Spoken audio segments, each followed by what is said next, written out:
Good afternoon, everybody. Today we are lucky enough to have Martin Luther King Jr. here to speak with us. He will talk about his ideas on how we face the racial issues of today. First, a short overview of his life. He was born January 15th, 1929 in Atlanta, Georgia, where he grew up in the Sweet Auburn neighborhood. He attended segregated public schools until the age of 15. At 15, he was admitted into Morehouse College, where he studied medicine and law.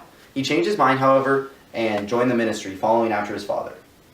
He graduated from Morehouse in 1948 and shortly after attended Crozer Theological Seminary in Pennsylvania. Here, he earned his Bachelor's of Divinity degree. Then later, he enrolled in a graduate program at Boston University, where he earned a doctorate in systematic theology. While at Boston, he found love and married a young singer named Coretta Scott. The two settled down in Montgomery, Alabama. King became pastor of Dexter Avenue Baptist Church here. He's worked as a pastor his entire life, but his real impact has been as a civil rights activist. He was relatively unknown in the civil rights movement until he led the Montgomery bus boycott of 1955. This boycott was started due to segregation on buses towards African Americans. The boycott lasted for 385 days and eventually led to the court's ruling that bus segregation was illegal. He also founded the SCLC, which is the Southern Christian Leadership Conference. They preached nonviolent protests across the country, inspired by Gandhi, and really pushed for African American equality. His probably most famous activity was when he led the March on Washington.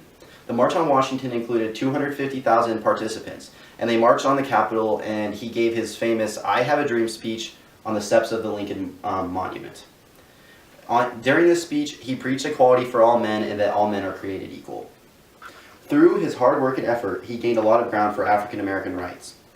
The two biggest of these were being the Civil Rights Act of 1964 and the Voting Act of 1965. The Civil Rights Act of 1964 banned the segregation in restaurants, hotels, and other public establishments.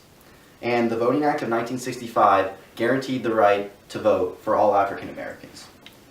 His hard work and effort also led to him being the youngest Nobel Peace Prize winner at the age of 35. King continues to push for equality throughout the nation.